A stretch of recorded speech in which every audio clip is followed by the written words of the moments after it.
a community for game audio enthusiasts. So we aim to create social events and learning opportunities for our members and everyone who's interested in game audio. So we are very excited about opportunities like this, where we get to do these kind of talks. And also it's a special occasion today because we get to do these micro talks as a new thing. So yeah.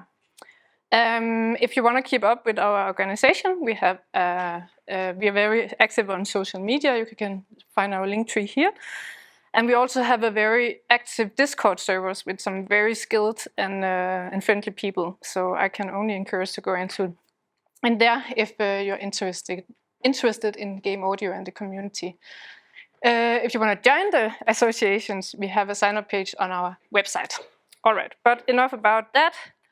I will be the first presenter, and then afterwards, Marc and Katrine will join. Yeah, and I want to talk a bit about using Wise as a design tool, which I often do when I work on the game Showdown, where I work full-time at the moment.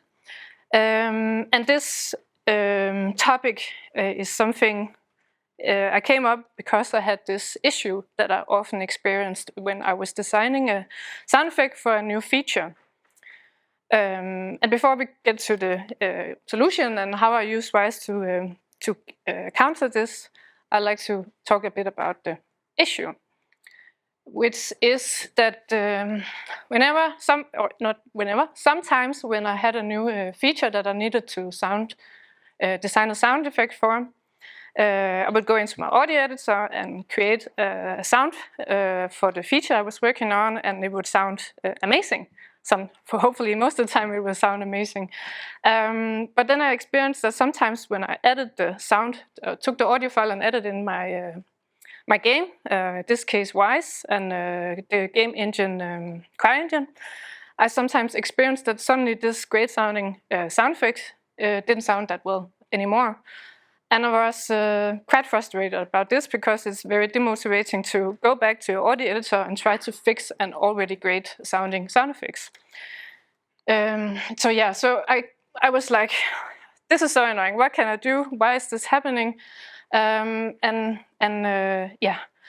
So I came up with 3 possible reasons, or maybe it's all combined, that I think was the reasons for this issue occurring.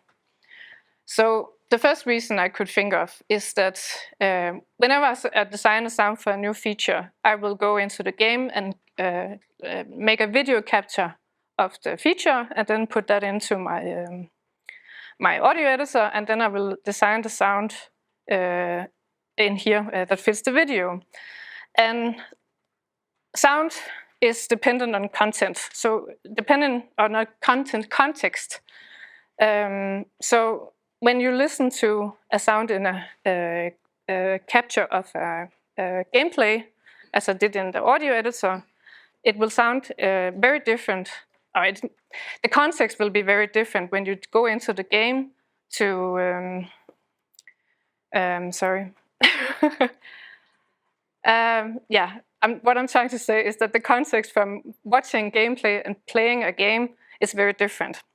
So when the sound effect in my audio editor sounded great, it was because it fit the video that I had recorded for it.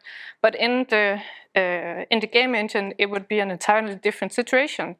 In here, you have free will to move around and act with the feature and the surroundings as you want. But maybe you are also emotionally affected by what's going on. Maybe you have to be very alert. Or adrenaline is pumping, or something else, and all this can affect the context and therefore also how you experience the sound. So that was one of the reasons I could think of why would a sound effect suddenly not feel great. The second reason is that when you export a sound, an audio file in your audio editor, you have a lot of control of what's going on during the exportation of the export of the audio file you're doing, and when you then add the audio files into your middleware or into a game engine, the game engine will also, or the middleware, maybe also the middleware will do some sound processing to it, which you have less control over, or less, you do have control over it, but I'm working on a project where I didn't set the values for all of this. So, so this can also impact how the audio file will be played at the end. Especially if you're working with a sound, with a feature where the sound effects you're adding have attenuation applied to it, and the feature is playing the sounds in 3D. And for you that don't know what attenuation is, it's the game engine's way of imitating how you experience sound in real life. So if there's a waterfall right next to me, it will sound very loud and clear, but as I go further and further away from it, it will become quieter, and there will also be applied some filters to it to filter out some frequencies. That's the game engine's way to try to imitate how we experience sound in real life. So it goes without saying, if you have a sound file that's being filtered and turned down as you move around it or go away from it, that will affect the sound of the sound effect that you added. So that's a very clear explanation to why it doesn't sound different. This last reason was that I could think of was that when I do the video capture and go into my audio editor I'm sorry, when I go into the game and try to make a video capture of the feature that I'm designing for, I will try to go up to the feature and interact with it in every way possible, at least as many ways I can think of. So I have like a full video that I can add to my audio editor, and then do my design based on that. So there's this video with this fixed behavior, and but when you go back into the game to test the feature and the sound effects you added to it, you may discover new ways you can interact with the feature, either because you overlooked it the first time, but it can also be because the other departments have added some new updates to the feature. So there's maybe there's another new ways to interact with it. So that's one of the reasons, but also maybe the second time, or maybe the next time you go in to test it, it will be in a new environment. So maybe in the first time when you recorded the video, you were maybe in a forest, and there was and a very open reverb in here. But maybe the second time you're in a cave or a dungeon where there's a very heavy reverb added to the environment, and that can affect the sound as well, which might lead you to discover new, discover that it doesn't work that well in this specific scenario, and then again have to go back to the editor, audio editor, to try to fix it. So all these reasons was something I thought maybe this is why I experienced this issue, and then I came up with a solution to how to fix it, which was to partly design the sound effects that I'm working on, add it to the middleware or the game engine that I'm using, and then try to design the sound effects while being in the game or the middleware. So in this case, it's Wwise.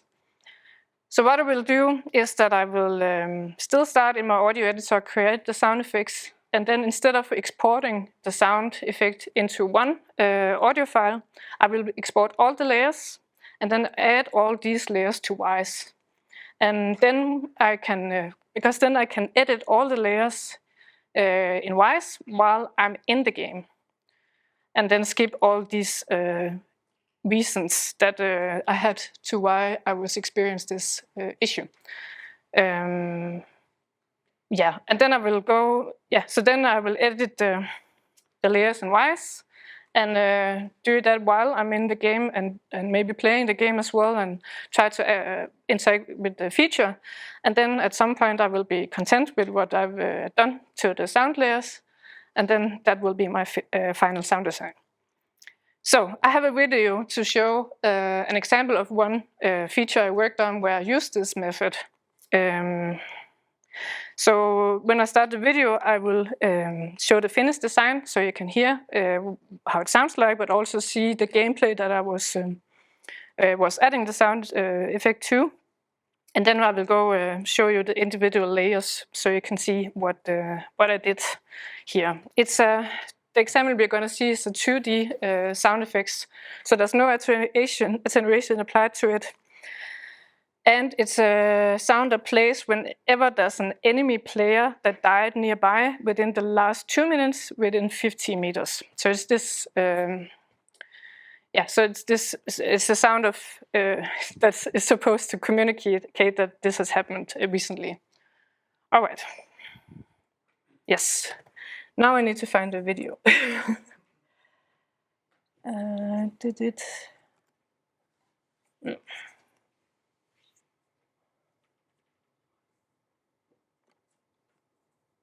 Here we go, easy. Now I don't have the mouse. Kind of old school. So yeah, as I said, let's first hear the song. Is it a bit hard to see what's going on? Right? Or is it just the angle from my... It's very dark, right? It's very dark. Maybe, I think it's because...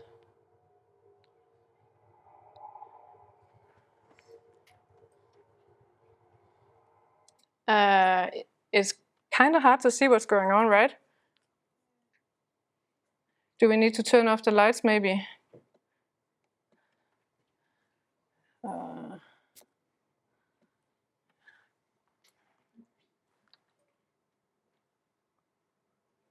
that doesn't help anything. Yeah, I don't know. Yeah, you can't really see what's going on. So it does take away a bit of the... Where is the... Can we not turn off the lights? I don't know. Are there blinds? Yeah. And there's blind as well. Okay, yeah, it's very dark. It's better. Yeah, it's better, but it's still, you can't see, like up in the right corner, that's the gameplay, and now you can't see it. Yeah. Huh? I don't think that's connected because it looks very nice here. So I think it's this specific screen that applies to it. Oh well,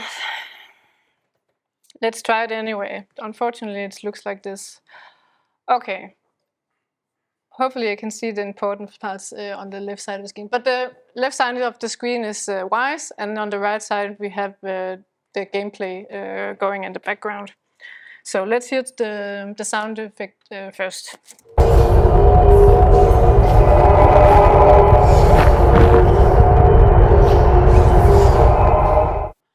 Okay, so can I... Hey, you can see this. Nice. Okay. Oh, my hands is shaking. Yeah. So over here we have all the layers that I added into Wise. It's consisting of this one layer that is a random container where I have 6 smaller audio files added, and then I can change the trigger rate of the sound of how often these audio files are triggered. So that together that creates a loop that will play whenever the sound effect is played in the game engine.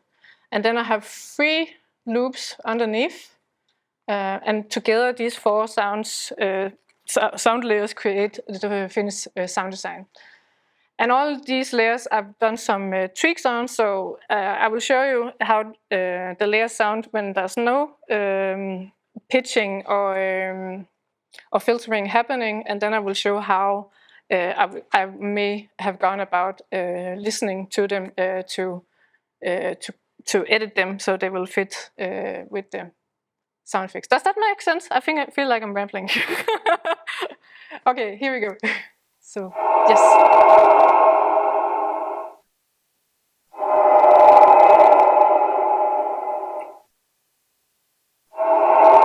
If I check this down, it will change it greatly and be more rapid.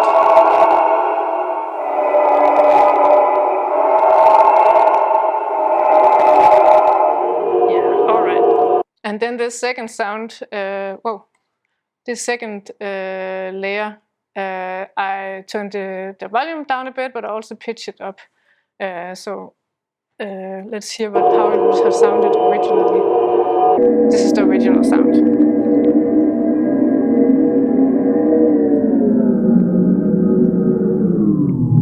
So this is just showcasing how it will sound when you pitch it up and down.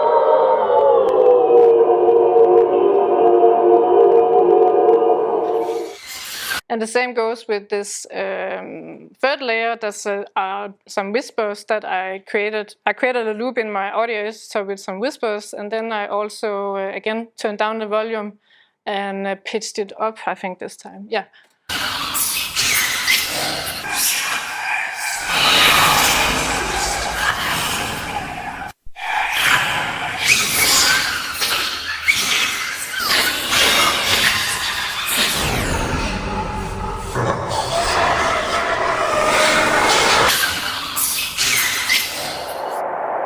And lastly, I added this wind layer where I both turned down the volume, pitched it down, added some low pass filter and high pass filtering. So that's a lot of edits been doing to this.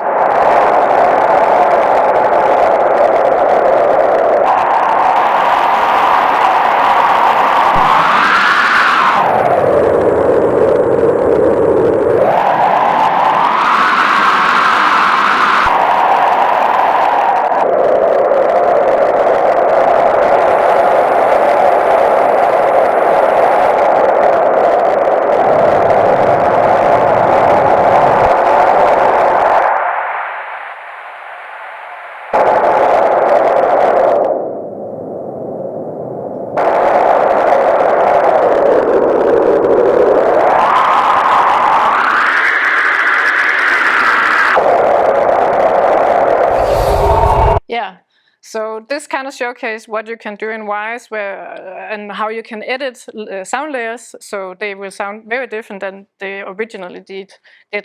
So yeah, like volume and pitching and adding filters to it. So what I would then I would connect Wise with the game engine so I can hear the sound and edit the sound while being in the game. So that's what is actually going on over here. And then, because then I can, in this case, it was very important for me that I could see the visuals of this and make it fit with the layers that I had designed. So this way I can, as I said, connect Wise with the game engine and then edit the layers until I'm satisfied with the end, with the final result.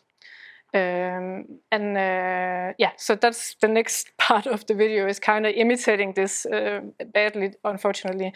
But so what I would often do is I would go in and listen to the layers separately and turn up the volume greatly to be able to hear what I'm doing as I edit, as I edit the sound, and then turn it back down again. You'll see in a second.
at some point, yeah, I would do this as I showed you, try to edit the sound layers.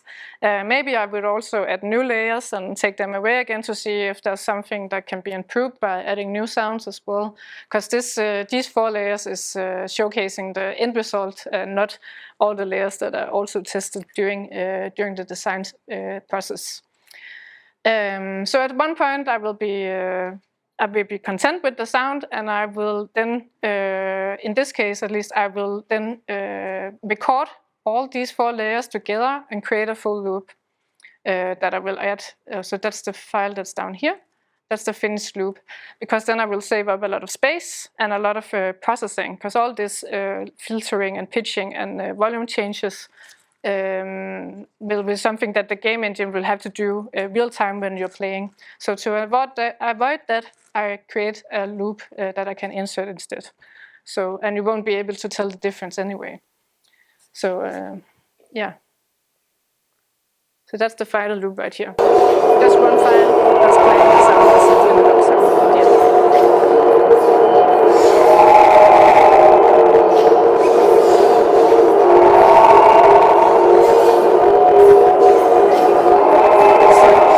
That's basically what I wanted to show, and how I wanted to talk about this solution, because I think it's actually a really cool way to go around trying to design something while being in the game. Yeah, and I do it quite often actually, so I thought maybe others could benefit from it as well. That is all from me. I think Marc is next up. Hello everyone. My name is Marc Hasselbalch. I'm a sound designer for video games, amongst other things, and this is a very microscopic talk about the sound of objects, which is a very vague title. It doesn't really mean much, but what I mostly do and what I like to do when I record audio for sound design and composing soundscapes for games is that I like to record objects and see what I can do with it. Resident objects, field recordings, just try to generally see what I can do with recordings of small objects that may not be what you think it is. Maybe small bells might be just transforming sound. I like when sound is malleable, when it's a material you can play with. And I am going to play a dramatic introduction example, which is hopefully loud enough.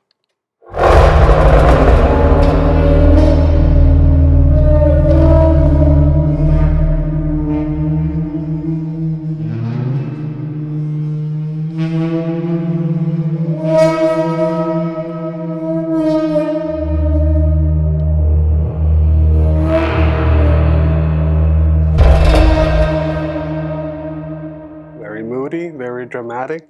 I will get back to what it is. It's not a secret, but I will just get back to it on another slide. My personal approach to doing these kind of things is, as I write, a thorough interest in experimenting with sound objects and materials, trying to figure out how they respond to different stimuli, to different excitement. When you play a guitar, just to use an instrumental example, if you play a guitar very softly, it sounds one way. If you play it very violently, it sounds another way.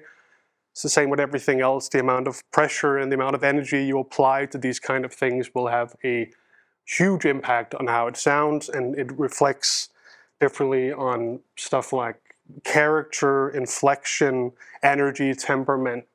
And this is just a way of saying, a very weird way of saying sound matters, and a very weird way of saying please think about these kind of things. And you can do wonderful things with audio for a video game that could perhaps only be communicated through audio.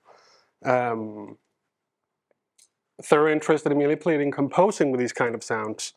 I like recording them, I like managing them, I like completely messing them up and putting it into a new context, a new kind of way of thinking about it. And I will showcase a few examples of weird sounds I've recorded that are not necessarily complete sound design masterpieces, but just weird small sounds that I like to do.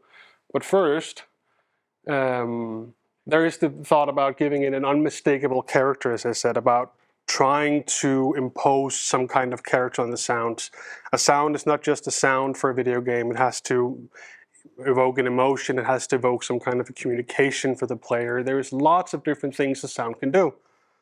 And I do not think that slide was going to go there, but here we go. When I say objects, it could be the small physical objects that we toy around with, we record, we play with. But this could go for graphics, it could go for animation, it could go anything. It does have some kind of voice, and I don't mean it in any kind of overly mumbo-jumbo way. There's a voice, there's a way it responds, there's a way it speaks, there's a way that it can communicate to you, to the player, and how you think about it. And there is character, there is inflection, and there is some sort of temperament. The way I speak right now, my mouth is very dry, and it has a very clear character in how I communicate these kind of things to you. And I really implore you to listen carefully and attentively to what you record, to what you listen to, what you put in your game. And of course, I know this is a game jam, you can't really think about everything, and audio usually comes last in a game jam anyways. It's just the way it is. But maybe think about, what does your project need in terms of audio? Does it need to be highly aesthetic? Does it just need to be functional? What type of audio do you need? And what can you communicate to the player through audio, and what can you solely communicate through audio? And maybe there is no single thing you can only solely communicate through audio for your project, but just try to consider all these different things about what could the sound do? What could it be that could be different? It could be very evocative. It could be very emotional, or whatever the game needs. Of course, it depends on the project. And just quickly, my common setup of recording these kind of things is just some kind of usually resonant object, a surface transducer, which is just basically transmits audio through material rather than through the air. Contact microphone, and very patient, attentive listening, and could be pseudo-zen. I'm trying not to think too much about it. Let's have some examples. This is, I won't play it again, but this is the first example you heard. Was scrap metal sheet being excited by a friction mallet, and it's just, I found it on the street. I think it's from an old kitchen ventilation system. I kicked it and it went boom, and I thought, I'll take it home. And my girlfriend hated it. And I used a friction mallet, which is basically just a rubber ball on a stick that will impose some friction in the instrument. And usually when you use it on metal, it kind of sings. It's a beautiful tone that sounds obviously very metallic. I won't play it again. And we have, for example, a wooden body of a zither being excited by a friction mallet and resonating through a very long spring. It sounds silly. Let's listen to it. If I can hit the...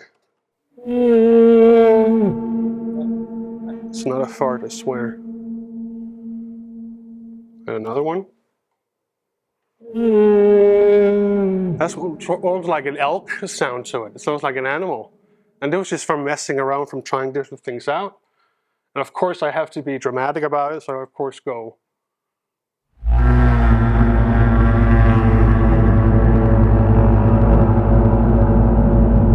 Way too much reverb, sounds like an eldritch god or whatever. Could be loads of different things. Another example, which is very stupid, is the comb from a music box being excited by the edge of a rotating vinyl record. I wish I had a photo of it, because it makes no sense on text. And it will make no sense in audio either, but it sounds fantastic.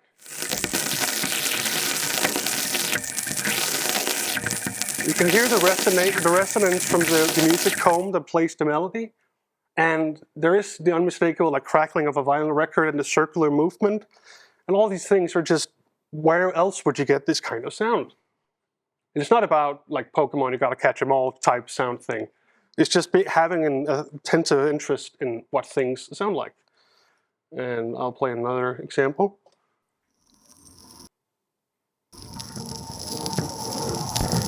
Process, it could be electricity, it could be the babbling river or brook or something. There's also something very hypnotic about it. And I think it's my last example, and this is a very stupid one. Recording of a rain on a window reamped through a small spring. So if your sound lacks character, you could try to impose it by different means. It doesn't have to be very technical or real life. You could do this by plugins as well.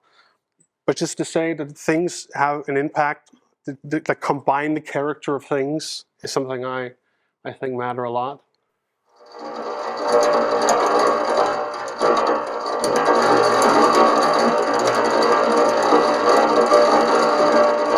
Rain on spring, that's what it is. Sound quite exciting. I think it's a wonderful recording.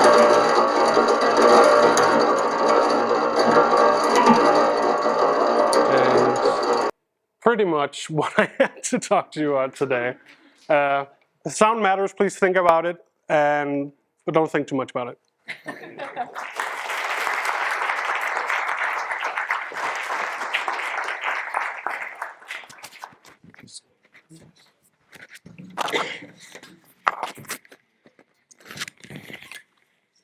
Okay, so my name is Katrine Amsler, and I'm old, right? So sometimes I'm going to read what's on my screen because I don't remember. But I'm a composer and sound designer, and I'm currently working at IO Interactive on project 007.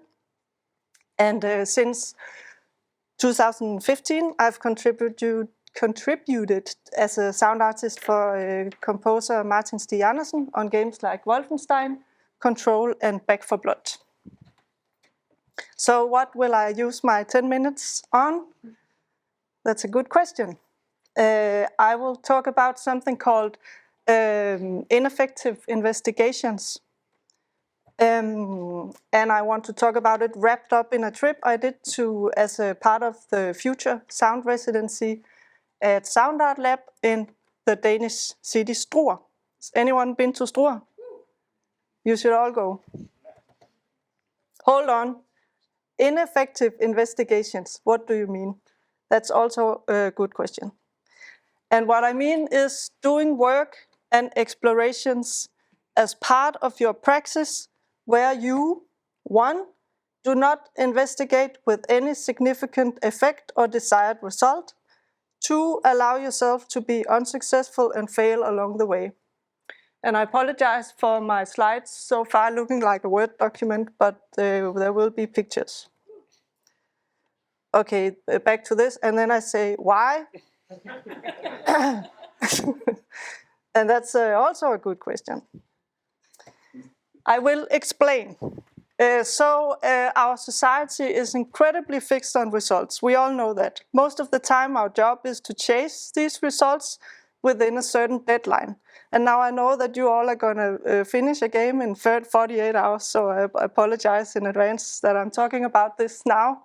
But here we go. In order to do that, we take fewer chances, maybe for the sake of fear. I can't read. What does it say? Maybe for the sake of avoiding the fear of failing.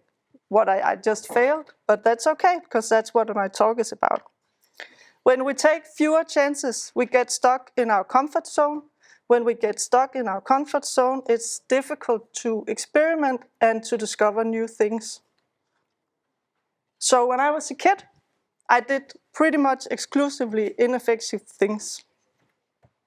I failed and started over multiple times during a day. You can say that I was giving the time to experiment without coming up with any conclusions at all. And it was not a mistake to make mistakes when I was a kid. I never had a deadline unless I had to eat.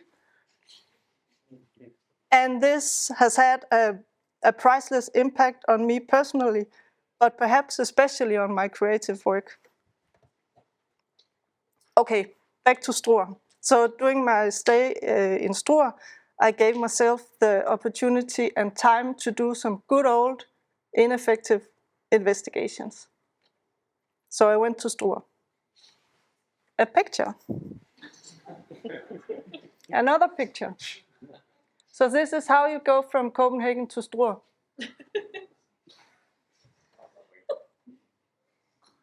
What did I investigate?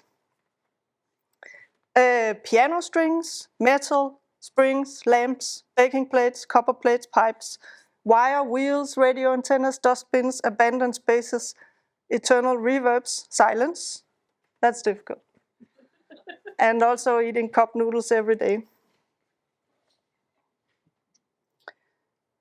And this was my office the first week.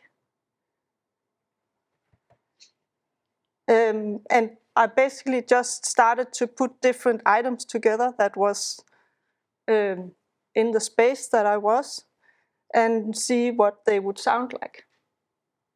So this is a radio antenna. And behold, because now comes my first takeaway in this talk, buy a clamp.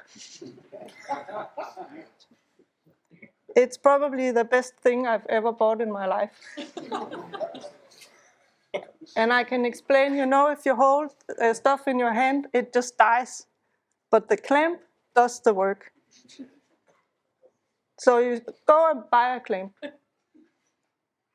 Okay, so the second week of my stay, the office janitor told me that he had the key to Bang & Olufsen's old abandoned metal workshop. And he asked me if I wanted it. And I mean, that's of course an offer you can't refuse. So I took all my stuff and moved to the metal workshop to keep investigating. And this is what it looked like. An absolutely awesome place. And now to my second takeaway. Never underestimate the importance of a precise mic position. It's hard to see actually, but it's just stuck in there. Yeah. So this was the place. Hold on, no notes. All in all, a super nice playground. Okay, so my last week in Struer, I got a tip from a local to go check out an abandoned Statoil tank at the harbor. So I packed my piano strings and went to have a closer look.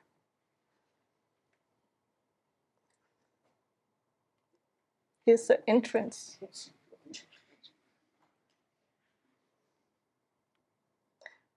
Inside, there were 2 wires attached to the floor, and it went all the way up to the ceiling. And for me, that was a double bass and very convenient because I could play the wires with a double bass bow that I have had, of course, also packed in my backpack. It's really hard to see, but there are some wires up there. And here's a video that I would like to play, if I can. So that's recordings from the oil tank. And hopefully we have sound. We do have sound.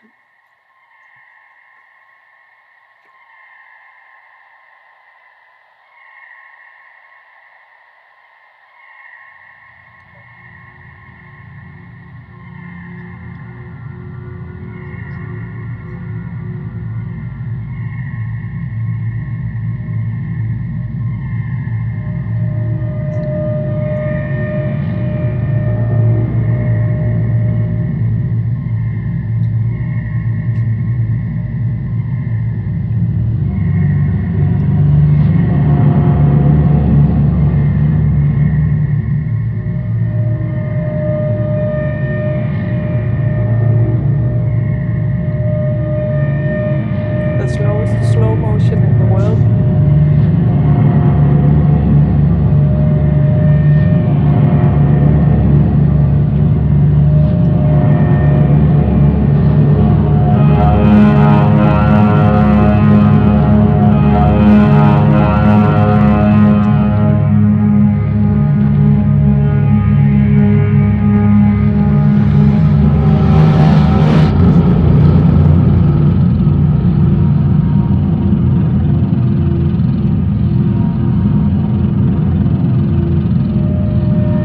Also a good tip if you go record somewhere, take enough pictures so you don't have to make the video so much slow motion. So take a few more pictures.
don't have time for the tail.